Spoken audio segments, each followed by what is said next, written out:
Welcome back to Purely Purpose channel. So glad that you're with me today. So I have been praying and I felt very led to make a video in regards to it being Valentine's season. And yes, as you may have seen in the little trailer to this channel, I feel led to start a channel for many reasons. One of them being I am a single believer, and I've watched YouTubers for years who were single believers, and they gave me a lot of really great advice, and now lots of them are married and some of them even have kids. And so it seems as if the mantle needs to be picked up and carried, and so I feel that I can pick up that mantle with God's leading the way. Let me just make that very clear. You know, like Deborah the prophetess, when men would not raise up, so she was like, I got this, right? With the Lord's help, of course.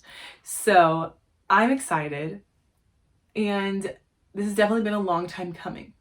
I did want to share that during Valentine's Day, I understand that there are a lot of married folk who feel very led to encourage you during this time, because I have received a lot of that. There's been a lot even on social media through vlogs and through Instagram posts and Facebook posts, and they just say, don't focus on the fact that you don't have somebody right now. Don't focus on that, with their picture of their husband or their wife. Don't focus on that. Don't focus on the romantic aspect of Valentine's Day. Focus on what really matters. And all of that stuff is so true. And it is so valid, and I appreciate and I love the heart behind it. However, I want to acknowledge before you and be very clear that it's extremely hard for me to take encouragement about my singleness from a married person, because it would be as if me being single gave a married woman advice with her husband. Like, oh, really? You're having a fight? I feel like you should do this. I mean, it makes sense. Yes, I can give advice and like encouragement, but I don't really know what it's like to be married at all. I've never been married. And I get that people are like, well, I was single once before, but it's like, okay, but you're not anymore, so it's a little different. So I totally understand that, and I want to say I relate to you. I relate to how it can just be like, okay, if one more married person gives me advice on my singleness, I'm gonna explode. Yeah, I get it. So I'm here to relate with you and to support you and to say, let's just remind ourselves where these people are coming from. They're coming from a place of typically of true love for us and concern, and they just want to see us happy. What I hope and pray that they see is that we are happy, like we're joyful. But joy is a choice, whether you're single or married.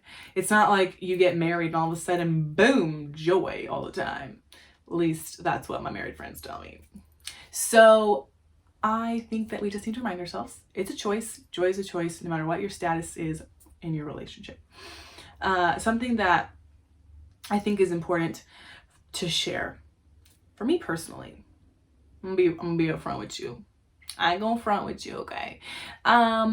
Being single feels almost endless sometimes. Like I feel as if I am in this endless season, and it's just never gonna stop.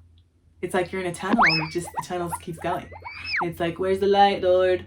Oh, Lord, you say you are the light. Oh, be my light at the end of the tunnel. And it's just like, what?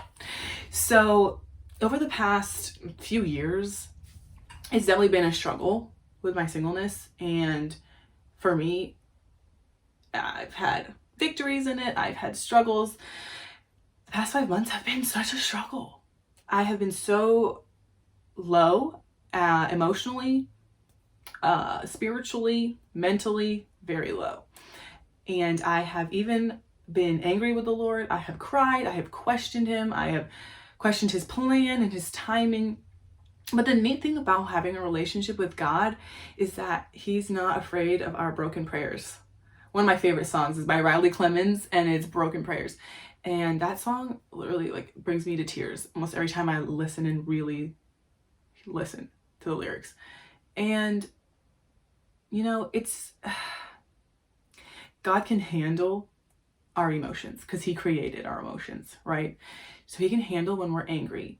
And for me, I've just had to have the most candid, raw conversations with God and say, God, I don't understand why you still have me being single at the age of 26 when I thought I was going to get married way sooner. From when I was a child, I thought I was going to get married way sooner. But that's just not how it is. That's not the plan that God has for my life. And that's okay. And it's okay for you.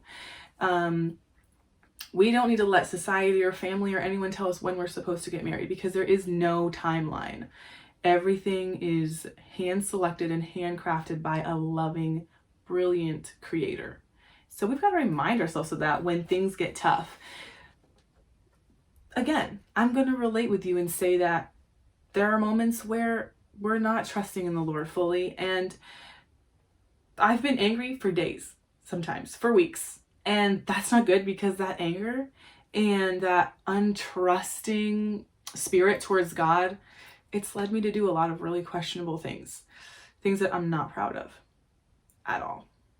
But every time I crawl back to that pig trough of shame and guilt, God is there. And he's there with his arms extended saying, what are you doing? Why are you voluntarily going back to filth like shame and guilt when you know the sacrifice that I've made for you? Why are you doing that? You are chosen, you are loved, you're adopted, you're desired by me, your creator. I desire to spend time with you. I cherish you and I want you. I want a relationship with you. And yet there will be times where I'm like, it's awesome that Jesus, you want me, but I want to be wanted by a physical human, okay?